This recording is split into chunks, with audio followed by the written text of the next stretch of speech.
Em entrevista ao deputado Tenente Coronel Zucco, o jornalista Alexandre Garcia explicou alguns conceitos essenciais da democracia e a diferença entre defender valores democráticos e se associar a uma ideologia de qualquer tipo.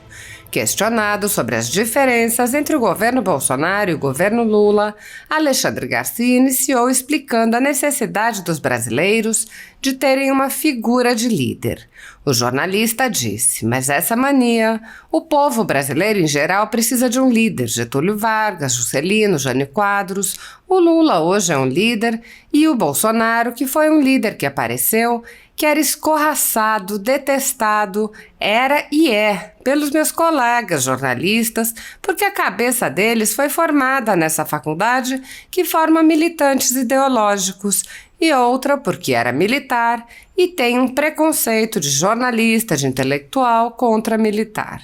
Alexandre Garcia explicou que o ex-presidente Jair Bolsonaro ganhou a eleição de 2018 porque despertou uma brasa dormida dos conservadores.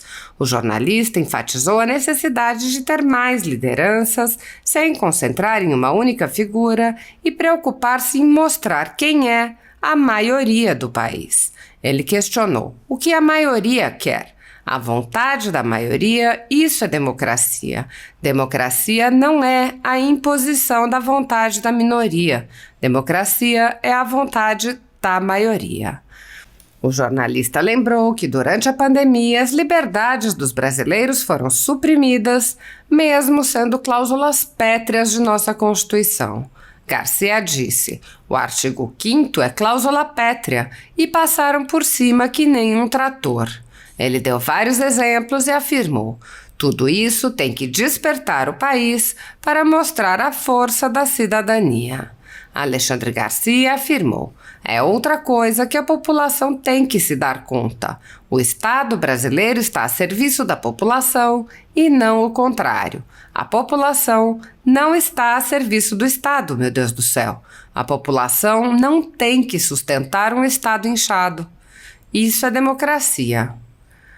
A liberdade e a propriedade privada há muito tempo já não são mais direitos fundamentais garantidos no Brasil, em consequência do ativismo judicial de alguns membros do judiciário.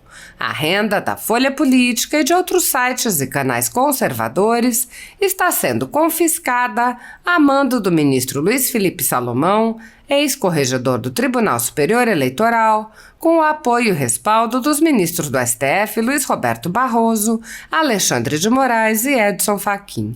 O confisco da renda, que foi mantido pelo corregedor seguinte, Mauro Campbell Marques, ao longo de todo o seu mandato e que segue sendo mantido dia após dia pelo atual corregedor Benedito Gonçalves, atinge todos os vídeos produzidos pelo jornal, independente de tema, data ou qualquer outro fator. Há mais de 19 meses, toda a renda do nosso trabalho vem sendo retida sem qualquer previsão legal.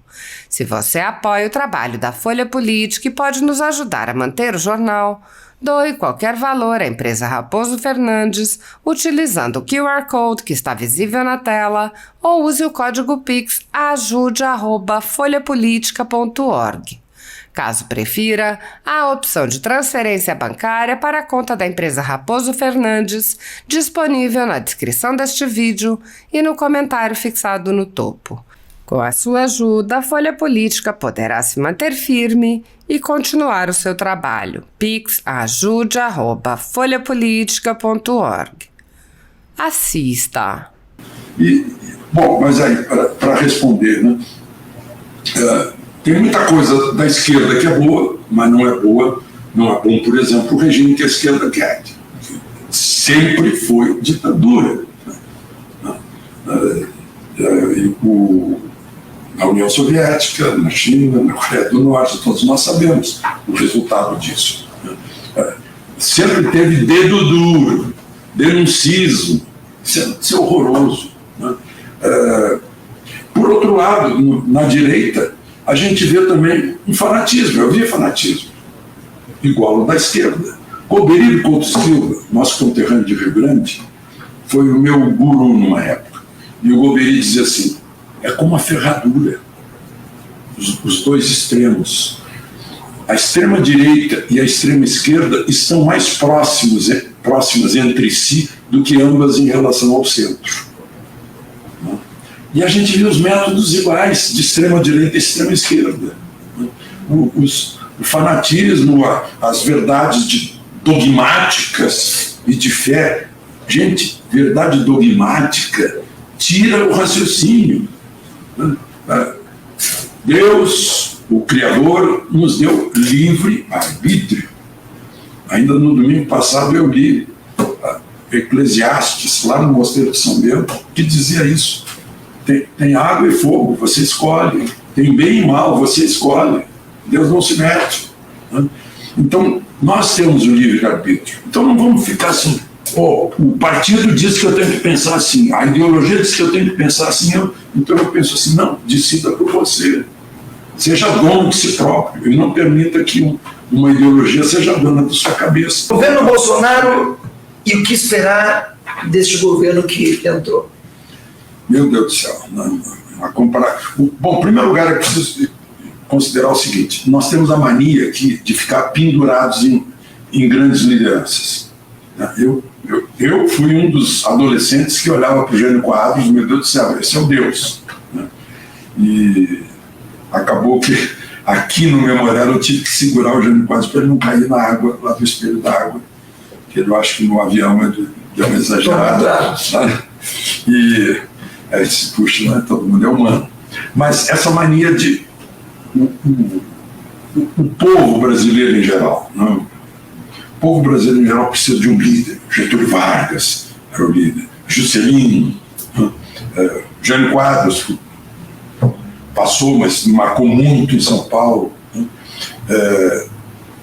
O Lula hoje é um líder, e o Bolsonaro foi o líder que apareceu, que era escorraçado, detestado, era e é, pelos meus colegas jornalistas. Porque a cabeça deles foi formada nessa faculdade que forma militantes ideológicos. Uma. E outra porque era militar. Também há um preconceito de jornalista, de intelectual contra militar. Acha que militar nunca entrou na biblioteca da AMAN para ver como é que é. Nunca deu uma passada lá na ESAO, onde eu já fiz algumas palestras, na ESM, na ESG, né? Já fiz palestra da gente, é altíssimo nível de discussão. Bom, mas e aí o Bolsonaro, com tudo isso, ele na época foi lá no QG para dizer que já estava com 10%, ninguém acreditou muito nele, né? Não vou falar em nomes, mas e ainda assim ele insistiu e ganhou. Ganhou porque conquistou, despertou uma brasa dormida dos conservadores da direita deste país, que são maioria. A eleição mostrou que é meio a meio. Pois é, infelizmente tivemos 37 milhões que não foram votar, de omissos que não foram votar. Alguns talvez estivessem doentes, mas vamos falar em 30 milhões. 30 milhões de omissos. De omissos, que não foram votar. Não gosto de nenhum dos dois. Gente, seja racional. Vote no menos ruim, então, na sua acepção. Sempre foi assim. A gente sempre foi obrigado a escolher. O partido oferece. Não é o eleitor que escolhe o candidato, é o partido que escolhe. E muitas vezes a convenção já está pronta um dia antes. Né? Bom, despertou uma direita dormida que sempre foi passiva aqui nesse país. Tanto que a gente se enganava, a gente estava votando, escolhendo entre Coca-Cola e Pepsi-Cola, entre PSDB e PT. Né?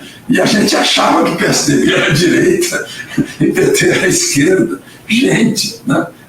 Eu, por exemplo, eu não votei no Serra, porque eu tenho memória. Eu sei qual foi o discurso que o Serra fez no dia 13 de março de 1964. Eu sei quem era o Serra como presidente da MUNI. Eu sei porque o Serra foi para o Chile. Então, no Serra não votei, mas votei no Alckmin depois. Não gosto dos dois, não, mas eu tenho que votar em alguém. Então, 30 milhões torceram o nariz. Tá aí o resultado, senhores, 30 milhões. Está aí o resultado. Só que vocês, 30 milhões que se abstiveram, que foram omissos, não têm força moral para dar palpite hoje. Nem para criticar, nem para elogiar. Não tem força moral. Bom, mas aí, Bolsonaro, eu tenho esse mérito. Agora, é preciso que a gente também mude, não fique pendurado numa liderança. Meu Deus do céu. Vamos citar só os últimos aqui. O Rogério Marinho brilhou no discurso que fez, fez um discurso de estadista. O Tarcísio é a grande revelação desse país, da liderança jovem, capacidade jovem. Né? O Zema, lá em Minas Gerais, também. Né? Então, nós temos muitos nomes. Eu não estou querendo dizer assim, não, deixa o Bolsonaro de lado. Não, não é isso. Não. Eu quero mostrar que nós precisamos de ter muitas lideranças para conduzir esse processo de, final, quem é a maioria desse país? O que a maioria quer? A vontade da maioria? E isso é democracia. Democracia não é a imposição da vontade da minoria. Democracia é a vontade da maioria. A maioria quer essas bobagens aí,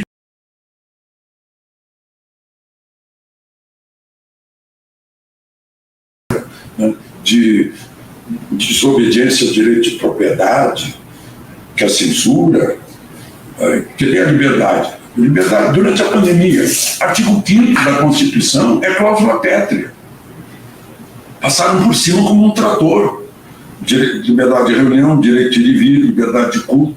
Né? Até a incolumidade do lar foi desobedecida, junto com o artigo 53, quando prenderam às 11 da noite o Daniel Silveira, na casa dele, sob o pretexto de essa coisa esquisita chamada flagrante continuado. Então, eu sinto muito, eu leio a Constituição. Ontem eu li a Constituição, artigo 22, se não me engano, dizia que educação, ensino, cultura é legislação da União, Estados e Distrito Federal concomitantemente. E o Supremo decidiu derrubar a lei lá de Rondônia, né, que vedava a linguagem neutra em documentos públicos, em escolas, porque não, isso é próprio, a União que teria que legislar sobre isso. Não, é a União dos Estados, está escrito na Constituição. Eu sou burro, eu não sei ler a Constituição. Então, tudo isso eu acho que tem que despertar o país para mostrar a força da cidadania. Eu já assisti a uma reunião de democracia direta na Suíça, lá em Winterthur, debaixo de chuva, estava todo mundo na praça com guarda-chuva discutindo com o prefeito. Não sei como é o nome lá do prefeito. Né? Democracia direta. Aqui, a gente exerce a democracia através dos nossos representantes, ou de forma direta, perguntando num plebiscito, por exemplo, num referendo. Só que faz referendo em 2005 e depois faz uma lei que não obedece o sentido do referendo. Deu 64% a favor das armas. Isso é um direito básico. Você fizeram para quê? Gastaram? É o que iguala a velhinha de Caxias ao assaltante que estava na casa dela. Ela passou fogo com munição velha, a revólver velha funcionou. Foi a mão do anjo exterminador que ajudou. Meu Deus do céu, e a defesa, desde sempre, desde que o homem existe, na caverna, para defender sua caverna, sua clã, sua família. Então, por que tirar isso? Tem coisas que a gente fica se perguntando, vou aproveitar, né? Fica se perguntando por que o governo não quer CPI sobre o 8 de janeiro. Estamos pedindo hoje. Porque, pois é, né? O Congresso vai abrir mão da sua prerrogativa de estudar um evento histórico que foi notícia no mundo, e nós não vamos querer saber as causas remotas disso, né? E as causas imediatas e as responsabilidades imediatas. Você sabe que a gente visitou o presídio e ali, Alexandre, tinham pessoas que não estavam nem próximo de senhora cozinhando lá no acampamento. Nem próximo, e estão presos. E aí vem aquelas medidas, agora me fugiu um termo jurídico, cautelares. Tu pode botar a tornozeleira, tu pode pedir para que essa pessoa se apresente todos os dias a um juiz, tu pode tirar o passaporte, e nós temos casos de corrupção ativa, corrupção passiva, de latrocínio, de roubo, de lavagem de dinheiro, casos envolvendo a Lava Jato, que as pessoas tiveram audiência de custódia e foram liberadas, e as pessoas estão lá presas. Ou seja, é para acreditar que é um fato político, então, não só jurídico. Então, voltando, né, à tua pergunta, no governo Bolsonaro as pessoas tinham um certo medo de fazer isso, de fazer corrupção, né, de assaltar, diminuiu, caiu nos assaltos, caiu nos homicídios, né, caiu a corrupção, né, embora lá na pandemia tivesse os ventiladores, aquelas coisas todas que se aproveitaram, mas foram 4 anos de moralização de costumes e de hábitos do Estado brasileiro. Porque é outra coisa que a população tem que se dar conta. O Estado brasileiro está a serviço da população, e não o contrário. A população não está a serviço do Estado, meu Deus do céu. A população não tem que sustentar um Estado inchado, né? Isso é democracia. Alexandre, eu quero que tu possa ir vir mais vezes. Eu estou um pouco preocupado com esse governo que está se apresentando, porque eu vejo que não está tendo a visão de um avanço de tudo que a gente conquistou. Eles estão preocupados nesse momento só em tirar as ações que foram feitas. O BNDES, agora recentemente, o Mercadante falou que quer diminuir o apoio à agricultura familiar, enquanto a partida quer apoiar para obras. Venezuela de novo, Moçambique, meu Deus do céu. Esse governo. Agora, o jornalista não vai sair sem fazer uma pergunta para o deputado. Eu fiz as contas depois do primeiro turno e estava aí ao redor de quase 70% de centro-direita na Câmara e centro-direita no Senado. Aí, na hora que reelegem o Rodrigo Pacheco, eu já levo o primeiro choque. Pô, o sujeito foi eleito para ser centro-direita e não está sendo. O que está acontecendo? E o pior não é isso, né? A gente aqui está vendo, pelo menos a base que foi da eleição do presidente Bolsonaro, progressistas, republicanos e PL, já com parlamentares que estão, digamos assim, não tão convictos que o diálogo é... Mas eles vão trair os eleitores? Não pode. Tem que cobrar. Tem que acompanhar. Eu disse isso do Eduardo Bolsonaro. Quando falaram que o Eduardo seria embaixador em Washington, eu disse: Eduardo, você vai trair 1.860.000 eleitores de São Paulo que te nomearam para ser deputado e falar em nome deles, e vai dar as costas para todo mundo para ser embaixador em Washington. Né? Então eu digo isso. Meu Deus, tem que olhar para o eleitor. Né? Tá bem que o eleitor fique distante, mas o político também tem que contribuir para... Aí fica a ideia, né? Voto distrital. Aí está mais pertinho. Margaret Thatcher largava tudo para ser reeleita, senão ela deixava de comandar o Reino Unido, né, se não tivesse voto lá no distrito dela. É voto distrital. Gente, ficou tantas pautas para a gente falar, e mesmo assim nós falamos aqui bastante tempo. Eu quero agradecer, Alexandre, a tua disponibilidade. Espero que a gente possa te ver mais vezes. Eu vou convidar a Bia, que aí a Bia junto aqui, o Alexandre vai estar mais próximo. Mas olha, muito obrigado. Quero também que tu mande agora uma mensagem para os teus conterrâneos gaúchos e ver quando é que tu vai lá, né? Visitar para dar uma palestra lá para o nosso pessoal. Ontem eu recebi convite do prefeito de Encantado para inaugurar o Cristo, para assistir a inauguração do Cristo, que é o maior do mundo. Então, vai ser na segunda quinzena de novembro.